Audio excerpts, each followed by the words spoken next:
हैं next topic की तरफ, वो है हमारे पास डैम्प्ड ऑसिलेशन। डैम्प्ड ऑसिलेशन क्या है बेसिकली?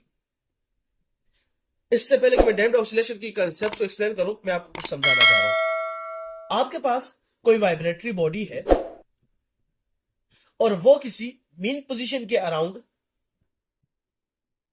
क्या करती है? वाइब्रेशन परफॉर्म करती है, और ये वाइब्रेशन वो कंटिन्यू रखेगी, यानी वो इस पॉइंट से आएगी और वापस इसी पॉइंट पे पहुंच जाएगी, और ये वो मोशन कंटिन्यू करती है। लेकिन आप न्यूटन का वो फर्स्ट लॉ समझिएगा। न्यूटन ने कहा था कि अगर कोई बॉडी आपके पास मोशन में है तो वो अपनी मोशन को कंटिन्यू करती है, लेकिन अनटिल और अनलेस कि उस पर कोई एक्सटर्नल फोर्स ना लगे। अब आप आम जिंदगी में देखते हैं एक मोटर व्हीकल हो या कोई बॉडी हो जो मोशन परफॉर्म करती है, जब वो रुकती है तो वो किसी एक्सटर्नल रेजिस्टिव फोर्स की वजह से क्या हो जाती है? रुक जाती है। जैसा कि मान लीजिए एक फुटबॉल या एक बॉल, अगर वो जमीन पे मोशन परफॉर्म कर रही है तो जमीन में की जो फ्रिक्शन है ये एक रेजिस्टिव फोर्स के तौर पे क्या करती है? एक्ट करती है। इस रेजिस्टिव फोर्स की वजह से यानी कि इस फ्रिक्शन की वजह से ये बॉल कुछ टाइम बाद ये क्या कर जाएगी? ये बॉल यहां पे स्टॉप कर जाएगी। इसका मतलब ये न्यूटन का लॉ अपनी जगह पे कायम है ना, कि अगर एक बॉडी मोशन परफॉर्म कर रही है तो वो कंटिन्यूसली मोशन परफॉर्म करती है, लेकिन जब कोई एक्सटर्नल फोर्स यानी यहां पे जो इस केस में फ्रिक्शन है वो अगर एक्ट करेगी तो वो क्या करेगी? इस मोशन को रोक देगी, खत्म कर देगी, जैसा कि न्यूटन का फर्स्ट लॉ है। सिमिलरली अगर हम देखते हैं हमारे पास सिंपल पेंडुलम की बॉडी है और वो मोशन परफॉर्म कर रही है। अब आपको पता है कि वो मोशन परफॉर्म करेगी, करती रहेगी, लेकिन एक टाइम आएगा कि वो मोशन स्टॉप हो जाएगी और वापस वो अपनी मीन पोजीशन पे आके रुक जाएगी। अब ऐसा क्यों होता है? ऐसा इस वजह से होता है कि जो body simple harmonic motion perform करती है तो वहां पे भी एक रेजिस्टिव फोर्स है। दोबारा बता रहा हूं, जिस तरह आम जिंदगी में आम बॉडीज जो मोशंस परफॉर्म करती हैं, लीनियर मोशन परफॉर्म कर रही हैं, सर्कुलर मोशन परफॉर्म कर रही हैं, उन मोशंस को रोकने के लिए हमारे पास कौन सी एक एक्सटर्नल रेजिस्टिव फोर्स होती है? जैसे कि यहां बॉल के केस में फ्रिक्शन फोर्स थी, या कोई और आप जो है तो दो बॉडीज को आपस में इंटेक्ट में आई है तो वहां पे भी वो स्टॉप हो जाती है। अब इसी तरह अगर कोई बॉडी वाइब्रेटरी मोशन या सिंपल हार्मोनिक मोशन परफॉर्म करती है तो उसको भी अगर कोई एक्सटर्नल फोर्स ना हो तो वो भी कंटिन्यूसली इनडिफिनिटली यानी कि ताकयामत वो क्या करती रहेगी? वो मूव करती रहेगी, वो मोशन को परफॉर्म करती रहेगी। लेकिन जैसे ही कोई एक्सटर्नल रेजिस्टिव फोर्स आ जाएगी तो वो बॉडी क्या करेगी? वो बॉडी अपनी जो सिंपल हार्मोनिक मोशन है उसको स्टॉप करेगी। अब पता है इस फोर्स का नाम क्या है? इस रेजिस्टिव फोर्स का नाम क्या है? इस रेजिस्टिव फोर्स के कंसेप्ट का नाम है डैम्प्ड ऑसिलेशन। ये बात, इसका मतलब ये है कि अगर कोई body simple harmonic motion perform करती है, जैसे mass attach to spring system है, a ball in a bowl है, या आपके पास जो है तो वो सिंपल पेंडुलम है, जब ये सिंपल हार्मोनिक मोशन परफॉर्म करते हैं तो जब हम लोग कहते हैं कि ये अपनी मीन पोजीशन पे वापस मोशन करने के बाद स्टेबल हो जाती हैं, तो वो जिस फोर्स की वजह से, ये जिस कंसेप्ट के पीछे वो छुप जाती हैं, जिसकी वजह से वो स्टॉप हो जाती है, उस कंसेप्ट का नाम क्या है?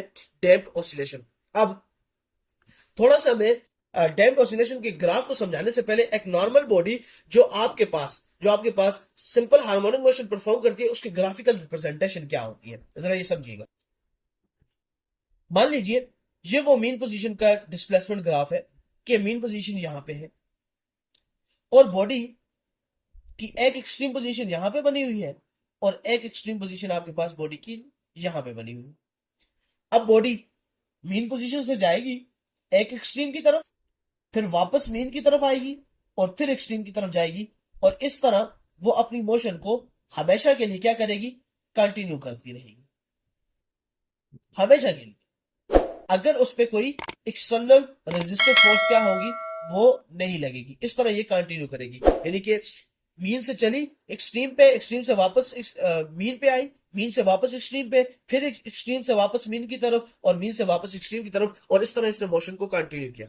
लेकिन क्या हकीकत में कोई सिंपल हार्मोनिक मोशन परफॉर्म करने वाली बॉडी क्या वो कंटिन्यूसली वाइब्रेटरी मोशन परफॉर्म करती है? नहीं, बल्कि वो कुछ टाइम के बाद रुक जाती है। इसका मतलब क्या हुआ? इसका मतलब यह हुआ कि उसकी एम्पलीट्यूड में कमी आती है। अब जब किसी बॉडी पे डैम्प्ड ऑसिलेशन हो तो उसका ग्राफ कैसे बनेगा? बॉडी एक्सट्रीम पोजीशन पे जाएगी, एक्सट्रीम पोजीशन पे, लेकिन उसके बाद उसका डिस्प्लेसमेंट कम होना शुरू हो जाएगा, और करते करते एक टाइम आएगा कि वो बिल्कुल आकर स्टॉप हो जाएगी। अब डैम्प्ड ऑसिलेशन की डिफिनेशन क्या है? The oscillation of the oscillation of a system in the presence of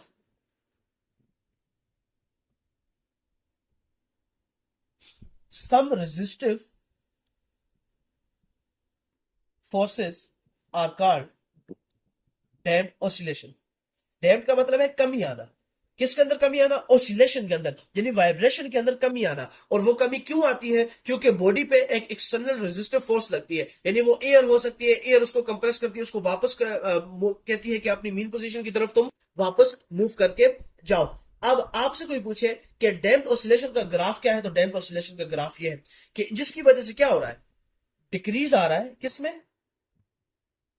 amplitude में। आप देख सकते हो कि जैसे जैसे टाइम गुजरता जा रहा है, बॉडी की जो एम्पलीट्यूड है वो कम होता जा रहा है, और कम होते होते एक पॉइंट ऐसा आता है कि एम्पलीट्यूड बिल्कुल खत्म हो जाता है, यानी बॉडी बिल्कुल डिस्प्लेसमेंट कवर नहीं करती, बल्कि वो अपनी मीन पोजीशन पे आके वापस रुक जाती है। लेकिन अगर आपसे कोई पूछे कि आइडियली अगर कोई रेजिस्टिव फोर्स ना हो तो फिर बॉडी ऑसिलेशन कैसे परफॉर्म करेगी, उसका ग्राफ क्या होगा, तो ये फिर इनफाइनाइट एक ग्राफ बनेगा और वो चलता रहेगा।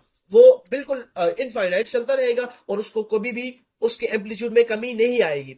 लेकिन हकीकत में ऐसा नहीं होता। रियल वर्ल्ड में क्या होता है कि उसके एम्पलीट्यूड में कमी आती है, यानी वो बॉडी ऑसिलेशन करते करते एक टाइम आता है कि वो अपनी ऑसिलेशन से खत्म हो जाती है, रुक जाती है, उसकी मजीद ऑसिलेशन नहीं रहती है। इस कंसेप्ट का नाम क्या है? इस कंसेप्ट का नाम है डैम्प्ड ऑसिलेशन।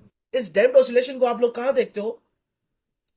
ऑटोमोबाइल्स, ये जो आप मोटरसाइकिल्स में देखते हो, तो मोटरसाइकिल्स में बेसिकली क्या हो, डैम्पिंग का कंसेप्ट अप्लाई किया गया है। डैम्पिंग, अच्छा, कैसे? जब मोटरसाइकिल किसी ऐसे पॉइंट से गुजर रहा हो कि जो बल्जिंग पॉइंट हो, और उस बल्जिंग पॉइंट से वो जब गुजरता है तो आप देखते हो कि वो अपवर्ड एंड डाउनवर्ड एक मोशन परफॉर्म करते हैं। लेकिन अगर आप देखोगे तो उस व्हीकल मोटर में मैं एक पिक्चर लगा दूंगा जहां पे आपको मैं थोड़ा सा ये डैम्पिंग का कंसेप्ट समझा दूंगा कि वो आप व्हीकल मोटर व्हीकल में जब आप देखेंगे तो आपको वहां पे नजर आ जाएगा। वो स्प्रिंग क्या करता है? बेसिकली वो प्रोवाइड करता है एक डैम्पिंग फोर्स। अब डैम्पिंग फोर्स क्या है? मैं आपसे बार बार कह रहा था कि किसी ऑसिलेटिंग बॉडी के एम्पलीट्यूड में कमी आना किसी रेजिस्टिव फोर्स की वजह से, ये मैंने यहां पे लिखा हुआ है। उस रेजिस्टिव फोर्स का नाम मालूम है क्या है? Damping force.